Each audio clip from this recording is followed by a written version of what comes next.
Alors, comment changer ça? Bien évidemment, je vais pas passer 1 heure sur la solution numéro 1, elle est évidente, boire suffisamment. La moyenne, c'est à peu près 1,5 litre d'eau par jour, ce qui fait 8 verres de cantine.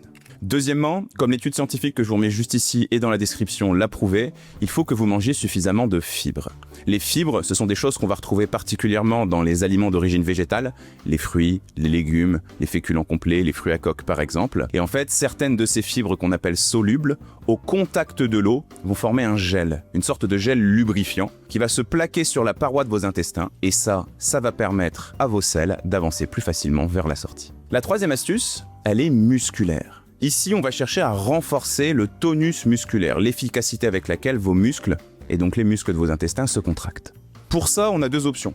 Premièrement, le sport. Le sport va permettre de renforcer les muscles, bien évidemment, mais aussi quelque chose qu'on appelle les fascias, qui sont des espèces de sacs de protéines dans lesquels vos organes sont renfermés et qui sont très importants parce qu'en fait, ils sont un petit peu tous interconnectés d'une certaine façon. Vous pouvez tout à fait bouger l'épaule, peut-être que le fascia au niveau de votre hanche de l'autre côté va être sollicité. Ici, le mieux, bien évidemment, c'est de faire un sport que vous aimez, bien sûr, mais surtout des sports polyarticulaires, c'est-à-dire des sports qui font bouger l'intégralité de votre corps, la danse, les sports de combat, le crossfit ou encore la natation, par exemple.